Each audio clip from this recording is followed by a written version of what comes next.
Welcome guys, this is Hasan और आज हम बात करने वाले हैं किस तरह से आप अपने कंप्यूटर की स्पीड को 2 to 3 टाइम्स फास्ट कर सकते हैं। तो स्टार्ट करते हैं अपनी आज की इस वीडियो को।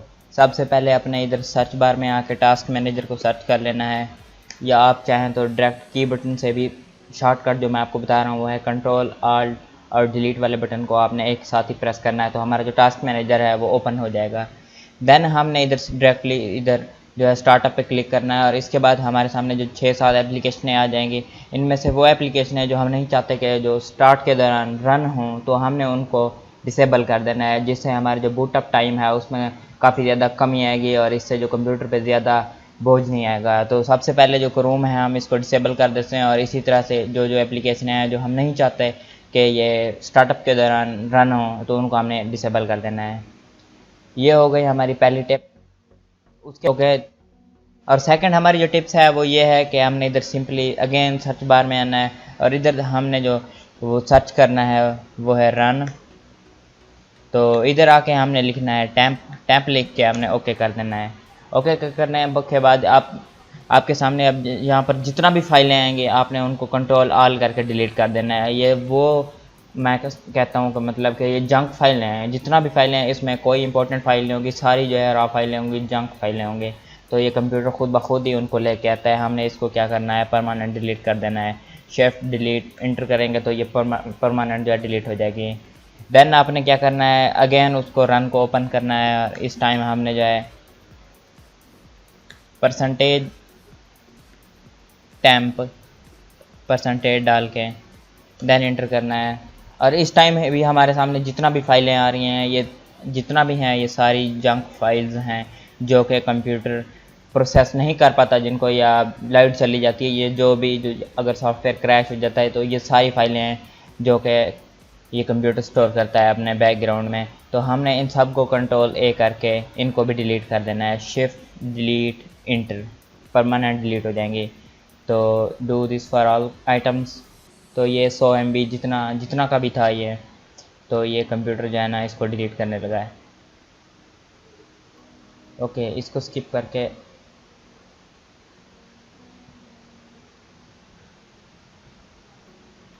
तो ये जितना भी रॉ फाइलें थी वो सारी की सारी जो है हमने कंप्यूटर से अब रिमूव करनी है। अब जो हमारा सेकंड स्टेप होने वाला है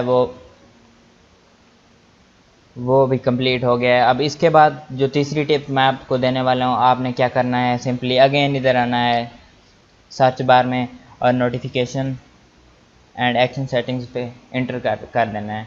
तो अब आपके सामने जो ये नोटिफिकेशन वाला ऑप्शन है आपने इसको डिसेबल कर देना है। अब ये फजूल की नोटिफिकेशन जब कंप्यूटर स्टार्ट होता है तो इसके दौरान साइड पे एक नोटिफिकेशन आ जाती है, तो ये चीज़ जो है अब नहीं होगी, क्योंकि ये जो नोटिफिकेशन होती हैं इतना ज़्यादा इंपॉर्टेंट नहीं होती जिनके ना होने से या होने से हमें कोई ज़्यादा फ़र्क पड़ता है, तो इसलिए हम ये नोटिफिकेशन भी बंद कर देंगे। अब ये छोटी छोटी चीज़ें मैटर करती हैं, अगर आप नहीं जानते लेकिन ये छोटी छोटी चीज़ें मैटर करती हैं और इनका एक इफ़ेक्ट है, तो आपने सिंपली इसको ऑफ़ कर देना है। अगर आप चाहें तो इंडिविजुअली आप जिस ऐप की जो है नोटिफिकेशन बंद करना चाहें उसको भी आप बंद कर सकते हैं। अगर आप इधर देखते हैं साइड वाले बार में तो इधर डिस्प्ले वाला ऑप्शन नज़र आएगा आपको। तो इधर हम देख लेते हैं कि कौन सी चीज़ें हमें ज़रूरत हैं या कौन सी नहीं है। तो इधर जो है मल्टीपल कलर वाला जो है डिस्प्ले, इसको हम देख लेते हैं। तो ये इधर सारा सब कुछ ठीक है। ओके, अब जो हमने दूसरा काम क्या करना है, स्टोरेज का मसला। अब हमें जो हमारी जो लोकल डिस्क सी है, जहाँ पे जितना भी हमारे सॉफ्टवेयर अपडेट्स होते हैं, हमारी जो विंडोज़ होती हैं, जितना भी उसकी फाइलें होती हैं वो सी में जाती हैं। ये डेस्कटॉप पे हमारा जितना भी डाटा होता है वो सारा सी में स्टोर होता है। तो अब इधर हमने सबसे पहले स्टोरेज जो अपनी सेंस है उसको कर देना है इनेबल, या आप इधर सिंपली इधर स्टोरेज सेंस लिख दें। टर्न ऑन स्टोरेज सेंस पे अगर आपने क्लिक करना है तो इधर आ जाएगा स्टोरेज, इसको हमने ऑन कर देना है। अब इसका फ़ायदा ये होना है कि ये खुद ही मैनेज करता रहता है और हमें बताता रहता है कि हमारी जो लोकल डिस्क है उसकी कितना स्पेस रह गया, ये क्या है। इस हवाले से मतलब इसका काम है, एक सेंसर के तौर पर ये काम कर रहा है हमारे लिए, तो इससे काफ़ी ज़्यादा फ़ायदा होने वाला है। अब जो उसके बाद चौथी चीज़ है वो ये है, हमारी जो लोकल डिस्क सी है हमने इसको खाली रखना है। मतलब कि इसमें इसको ओवरलोड नहीं करना, इसमें ज़्यादा फाइलें नहीं डालनी, इसमें इसको हमने कोशिश करनी है कि ज़्यादा से ज़्यादा स्पेस देनी है। अब जितना ज़्यादा इसकी स्पेस होगी उतना ही ज़्यादा हमारा जो कंप्यूटर है वो फास्ट वर्क करेगा, क्योंकि इससे क्या होगा, के जो रैम्स हैं और ये प्रोसेसर हैं उन पर कम इफेक्ट पड़ेगा, क्योंकि ये लोकल डिस्क सी के अंदर जितना भी ये सारे सॉफ्टवेयर्स की जो फाइलें होते हैं, क्योंकि वो जब रन होती हैं तो इस लिहाज से जो कंप्यूटर के प्रोसेसर और रैम्स हैं वो इनेबल हो जाते हैं और वो जो स्पीड है उसको कंज्यूम करते हैं, तो ये भी मैटर करता है। अब पांचवी जो चीज़ है, अब इसमें हम दो चीज़ें बात करने दो मतलब बातें हैं इसके।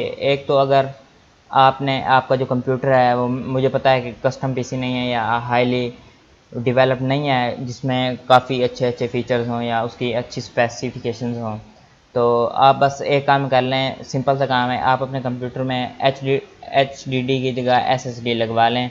अच्छा ठीक है, अब आपने जो HDD की जगह SSD इंस्टॉल करवा लेनी है। उससे फ़ायदा क्या होगा कि आपका बूटअप टाइम है उसमें ज़्यादा फ़ायदा होगा, वो 2x टाइम जो है ना वो इंक्रीज़ हो जाना है उसने। अगर आप कोई सॉफ्टवेयर रन करते हैं वो भी 2x या 3x मे बी 4x भी जा सकता है, वो ज़्यादा जल्दी ओपन होगा।